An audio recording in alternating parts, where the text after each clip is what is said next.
Gostaria que os irmãos abrissem suas Bíblias em 2 Coríntios, capítulo 11. Nós vamos ler apenas o verso 3 e o verso 4. Segunda carta de Paulo aos Coríntios, capítulo 11, verso 3 e 4. Eu vou ler, os irmãos apenas acompanham a leitura. Paulo continua sua defesa.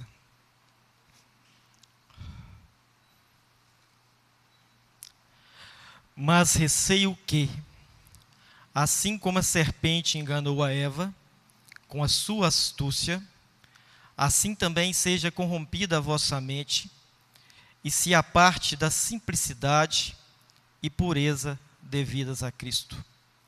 Se na verdade vindo alguém prega outro Jesus, que não temos pregado, ou se aceitais espírito diferente, que não tendes recebido, ou evangelho diferente que não tendes abraçado, a esse de boa mente o tolerais. Vamos orar?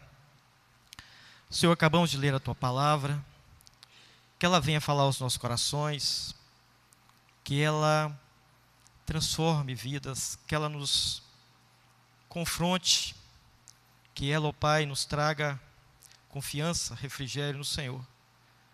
Escuta a nossa oração, em nome santo de Jesus. Amém.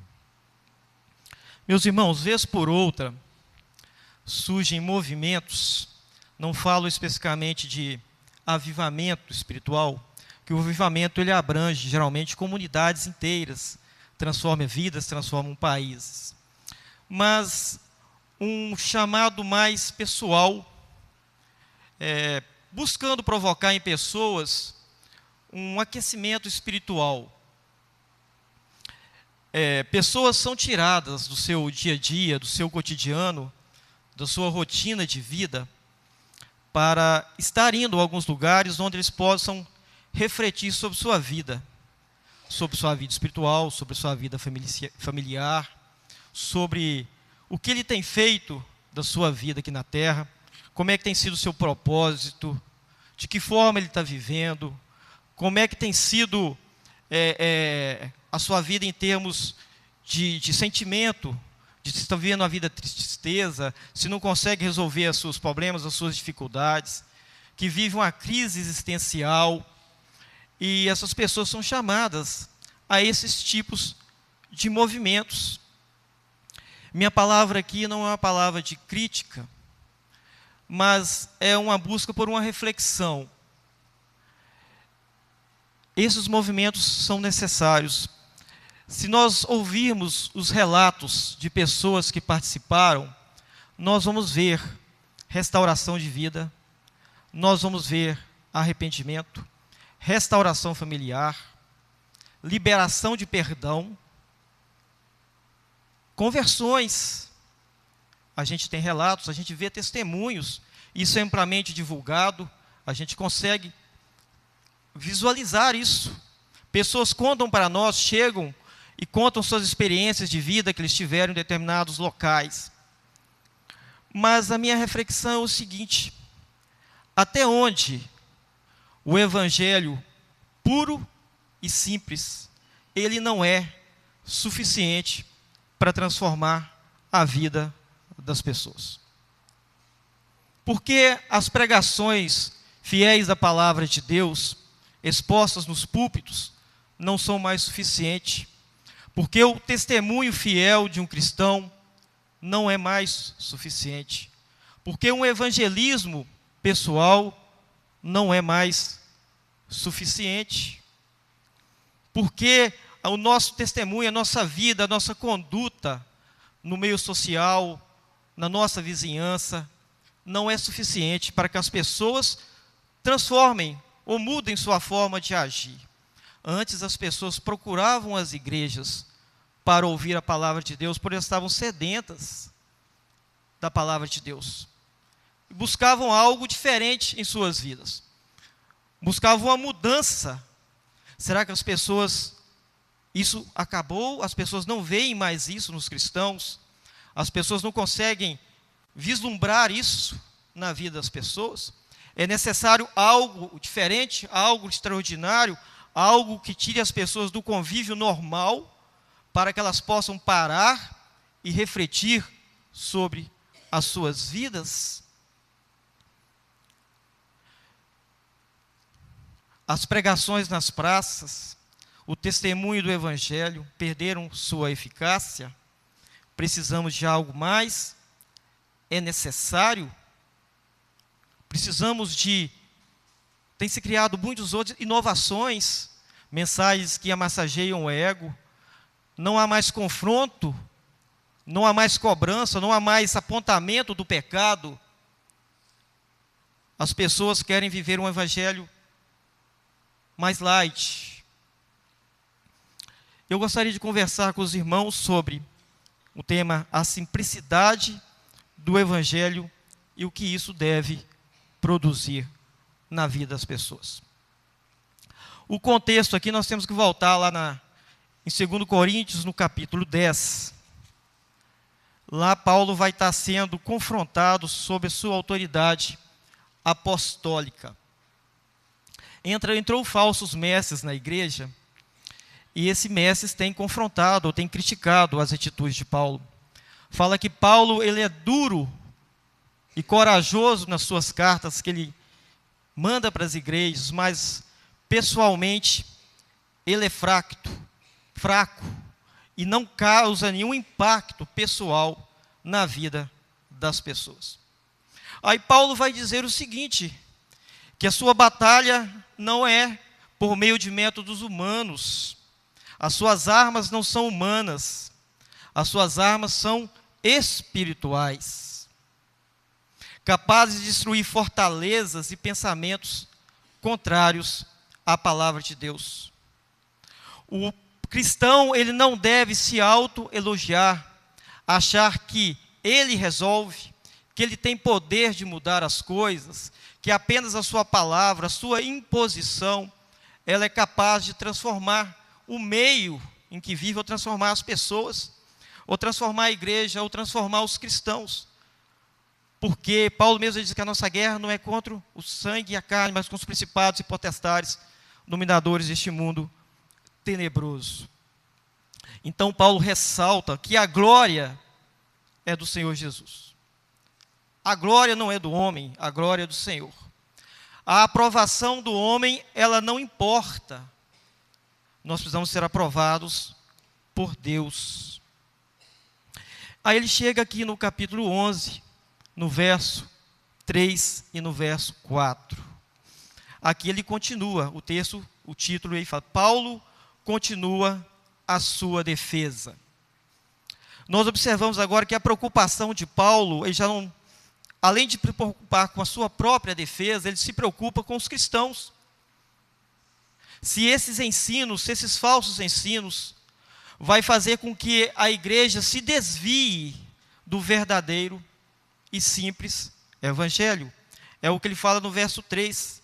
Mas receio que assim como a serpente enganou a Eva com a sua astúcia, assim também seja corrompida a vossa mente e se aparte da simplicidade e purezas devidas a Cristo. E ele usa aqui a serpente.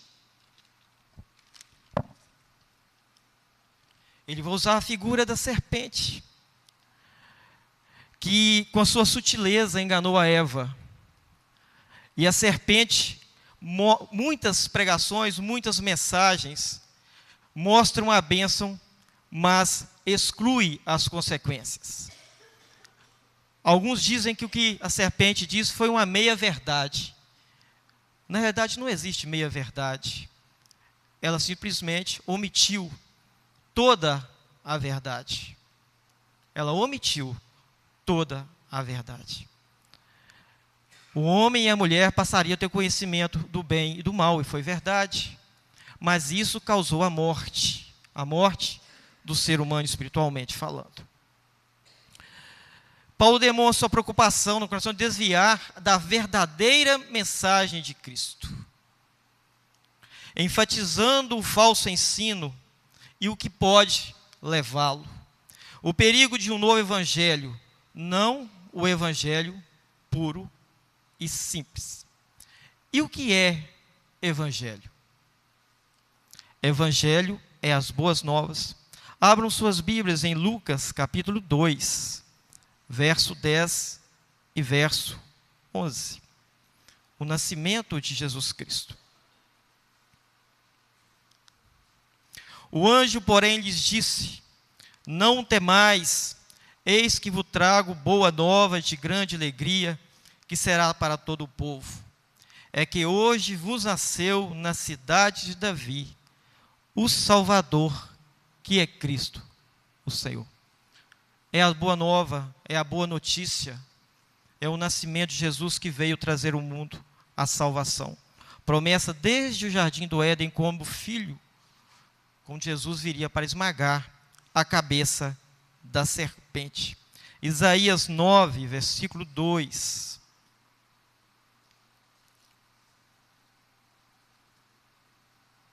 O povo que andava em trevas viu grande luz, e aos que viviam na região da sombra da morte, resplandeceu-se-lhe a luz do mundo.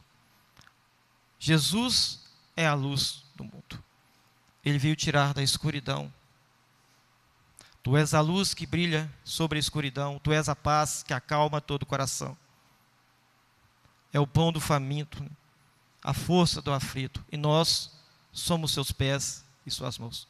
Nós somos chamados a anunciar esse evangelho puro e simples. Esse evangelho, ele é motivador e ele é inspirador. Meus irmãos, como eu comentei anteriormente, às vezes nós somos levados aos montes para tirar um tempo com Deus, mas às vezes nós não temos coragem de adentrar o quarto. Às vezes nós não tiramos tempo para Deus. Às vezes nós não temos tempo de intimidade com Deus. Nós não buscamos a face de Deus. Nós não temos uma vida devocional com Deus. E às vezes nós precisamos fugir do cotidiano, do rotineiro, para buscar, para aprender, para buscar uma transformação de vida. E o que é o Evangelho? O que é a mensagem do Evangelho? Nós podemos resumir em amor, graça, redenção. Hoje o Charles leu João 3,16. Porque Deus amou o mundo de tal maneira que deu o seu Filho unigênito, para que todo aquele que não pereça, para todo aquele que nele crê não pereça, mas tenha a vida eterna. Esse é o resumo. Amor e graça. É a vida de Jesus, é a salvação através da vida, morte e ressurreição de Jesus Cristo. É o reino anunciado. Jesus veio trazer o reino. João Batista já pregava como precursor de Jesus sobre o arrependimento. Precisamos arrepender dos nossos pecados. Amor, graça e redenção. Jesus ensinava esse evangelho simples. A palavra de Jesus ensinava através das multidões, através de parábolas, que falavam do cotidiano, da vida do povo naquela época. E a sua palavra chegava tanto a incultos como a sábios. Todos entendiam a palavra de Deus. O evangelho é simples, mas ele não é superficial. Hebreus capítulo 4, verso 12. Porque a palavra de Deus é viva e eficaz, e mais cortante de qualquer espada de dois gumes, e penetra até o ponto de dividir alma e espírito, juntas e medulas, e é apta para discernir os pensamentos e propósitos do coração. Não pode ser superficial, precisa criar raiz. Se nós voltarmos lá à parábola do semeador, nós vamos ver que a boa palavra, quando ela cai em terra fértil, ela produz, ela cria raízes. Aquele evangelho não morre, a pessoa se transforma, a pessoa se liberta. Não podemos tomar só leite, Precisa ser alimento sólido. Simples na teoria o Evangelho, mas muito profundo na prática. Transformação é real. Exige compromisso de cada um de nós. Não é simplesmente ouvir a palavra, é viver a palavra, é anunciar a palavra. É mostrar com nossas atitudes, com nossas ações, que nós somos verdadeiramente transformados pela palavra. Simples de ouvir, desafiador de executar.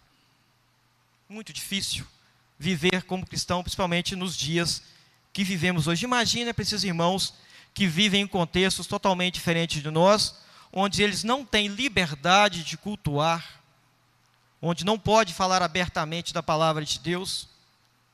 Se esses salários são mortos, seus familiares são mortos, mas lá é mais desafiador do que é para nós aqui. Mas precisa ser executado. Paulo alerta que os crentes de Corinto a não afastar-se dessa simplicidade do Evangelho. Não aceitar o Evangelho diferente. A gente vai ler no verso 4, de 2 Coríntios 11.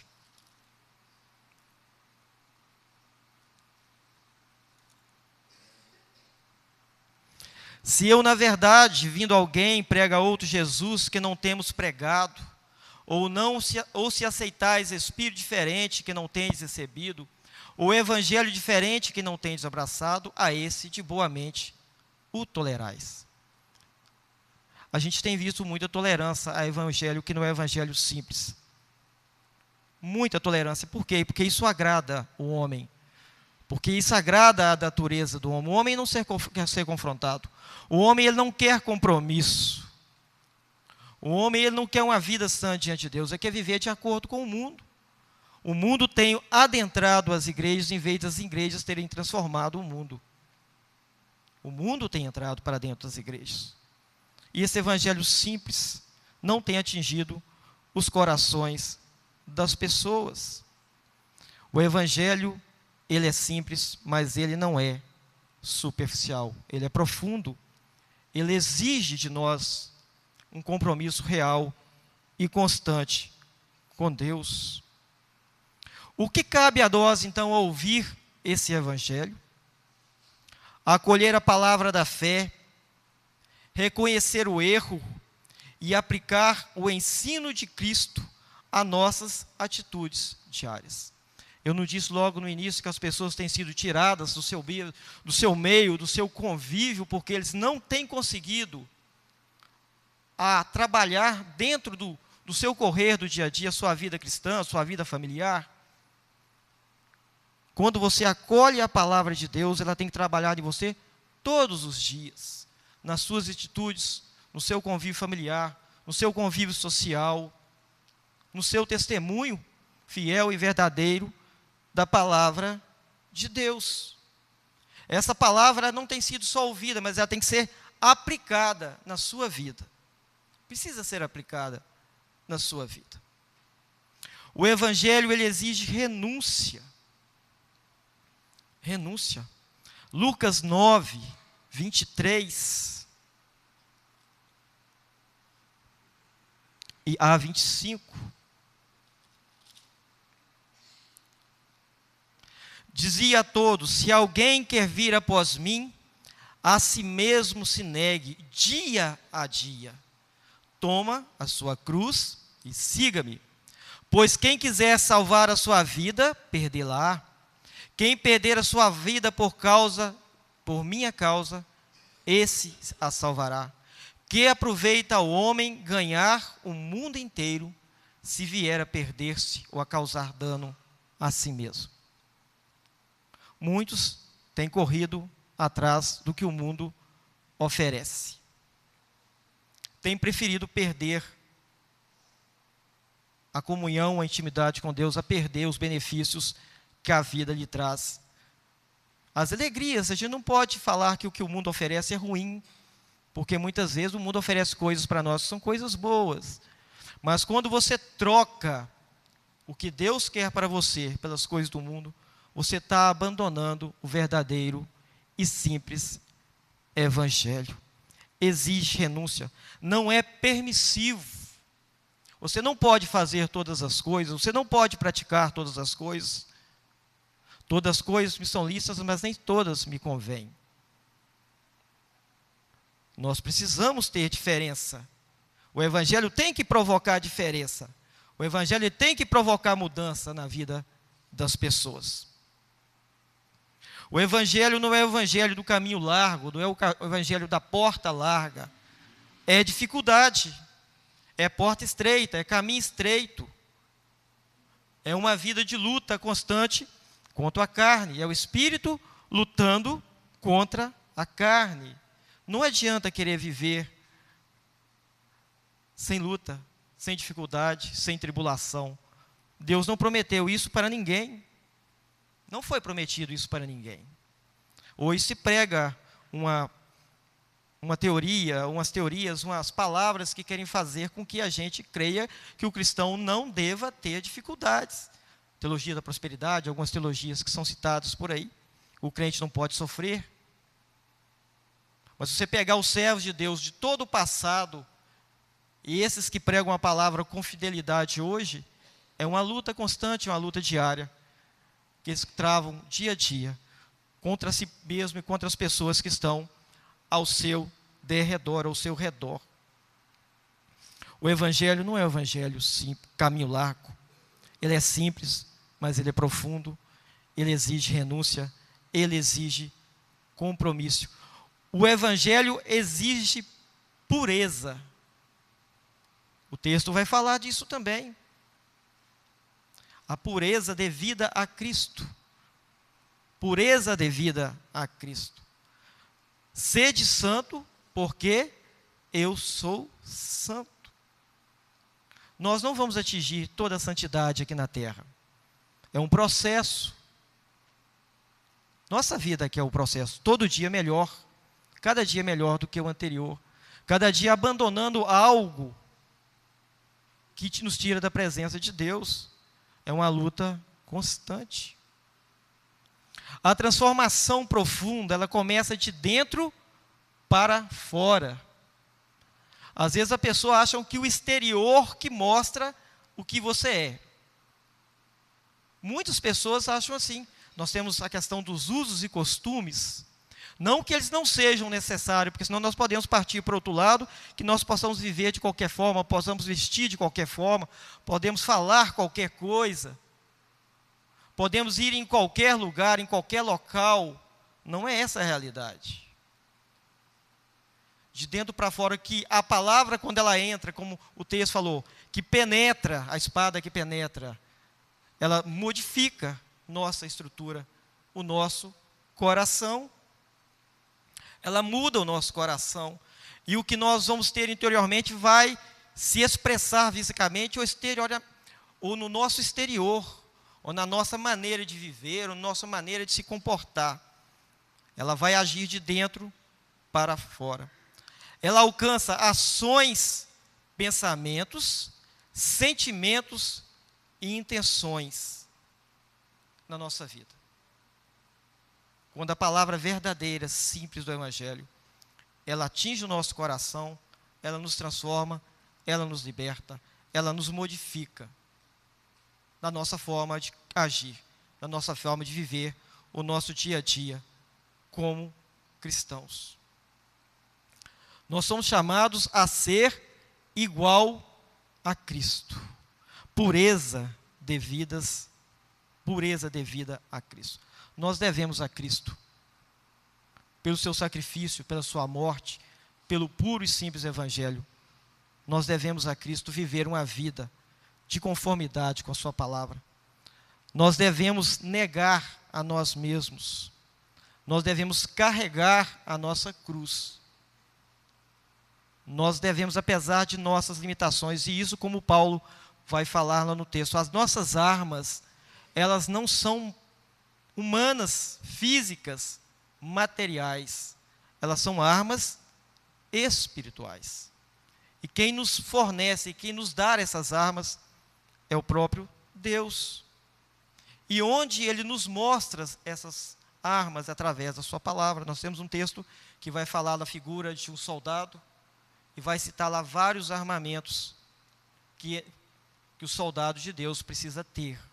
E os mesmos armamentos que nós precisamos ter. E um deles é a palavra de Deus. Um destes armamentos. Meus irmãos, eu gostaria de concluir. Como você vai conseguir isso? Como é que você consegue viver a simplicidade do Evangelho? Como é que você consegue se libertar de tudo aquilo que é entrave ou pedra de tropeço? Você não é autossuficiente. Você não é capaz em si mesmo. Você precisa buscar o Senhor em oração. Você precisa meditar na sua palavra todos os dias. Você precisa pedir força ao Espírito Santo de Deus para que te faça entender a sua palavra. E para que Ele possa mostrar o seu erro, o seu pecado, a sua falha. Para que você possa se libertar de uma vida que não é uma vida vivida de acordo com a vontade de Deus. Nós precisamos viver o simples Evangelho. Não que nós não necessitamos fazer algum movimento, às vezes é necessário, mas primeiro nós aplicamos aquilo que é verdade, simples, a nossas vidas. E pedimos a Deus que Ele faça com que possamos compreender, de forma que isso possa transformar a nossa vida, para que possamos viver realmente como verdadeiros cristãos. E que Deus nos abençoe. Irmãos, amém.